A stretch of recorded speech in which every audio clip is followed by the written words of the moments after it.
Next, I would like to welcome lot number 3, R. Jnaneshwaran from 7th A1. Lot number 3, R. Jnaneshwaran from 7th A1.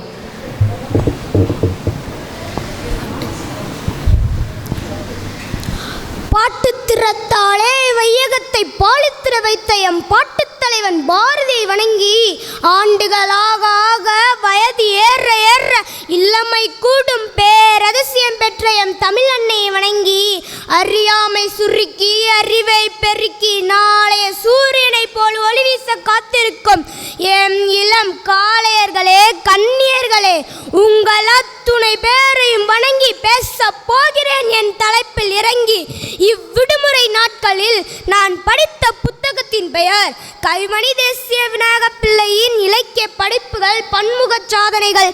வாருங்கள் உள்ளே சென்று பார்க்கலாம். 20ஆம் நூற்றாண்டில் குமரி மாவட்டத்தில் தேரூரில் வளர்ந்த ஒரு புகழ்பெற்ற கவிஞர் பக்தி பாடல்கள், இலக்கிய பாடல்கள், வாழ்க்கை வரலாற்று நோக்கிய கவிதைகள், குழந்தை பாட்டுகள், வாழ்வியல் போராட்ட கவிதைகள் என பல் சுவைப்பாக்கள் என விருந்த தளத்தில் செயல்பட்டவர்தான் கவிமணி தேசிய விநாயக பிள்ளை ஆவார். வாழ்க்கை குறிப்பு: சிவதானு பிள்ளை ஆதிலட்சுமி தம்பதியர்களுக்கு 2 பெண் குழந்தை. 3ஆவதாக கவிமணி பிறந்தார். 2 பெண்களுக்கு பின் பிறந்த ஆண்மகனுக்கு தன் வணங்கும் தேசிய விநாயகரின் பெயரை வைத்தார் சுதானு பிள்ளை. 9 வயதிலே தன் தந்தை எழுந்த கவிமணி பின் ஆசிரியர் பயிற்சி எடுத்து தான் படித்த பள்ளியிலே ஆசிரியரானார். உமையாமை என்னும் பெண்ணை 1901 மனம் முடித்தார். ஆசிரியர் பணி: நாகர்கோவிலில் கொட்டார் ஆரம்ப பள்ளி, நாகர்கோவிலில் ஆசிரியர் பயிற்சி பள்ளி மற்றும் அல்லாமல் திருவானந்தபுரம் பெண்கள் கல்லூரியில் ஆசிரியராக 36 ஆண்டுகள் பணிபுரிந்தார். மொழிபெயர்ப்பாளர் எட்வின் அருணால்டின் லைட் ஆஃப் ஏஷியாவை தழுவி தமிழில் ஆசிய ஜோதி எழுதினார். பராஷிகோகோவின் உமர் கயாம் பாடல்களையும் தழுவி தமிழ் எழுதினார். கவிமணியின் நூல்கள்: அழகாமை ஆசிரிய விருது, ஆசிய ஜோதி, மலரும் மாலையும், மருமக்கள் வழி மாமியம், கதர் பிறந்த கதை, காந்தலுச்சாலை, தோட்டத்தில் மேய்து வெள்ளை பசு.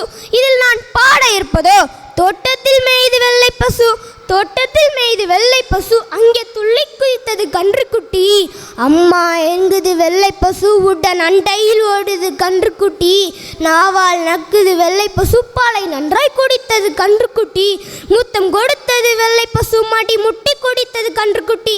இதை எழுதியவரும் கவிமணி தேசிய விநாயக பிள்ளை ஆவார்.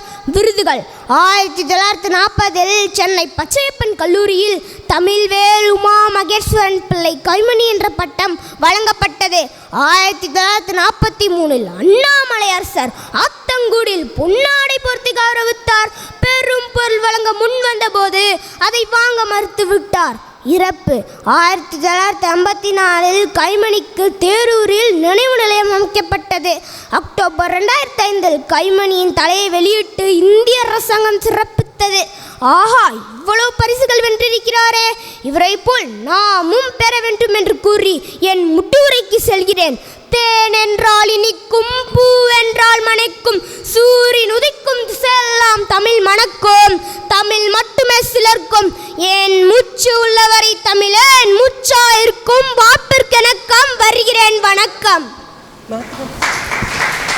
கவிமணி தேசிய விநாயகம் பிள்ளை அவர்களின் இலக்கிய படைப்புகள், அவர் பெற்ற விருதுகள் பற்றி மிக அழகாக பேசிய ஞானேஸ்வரன் என்ற மாணவனுக்கு பாராட்டுக்கள்.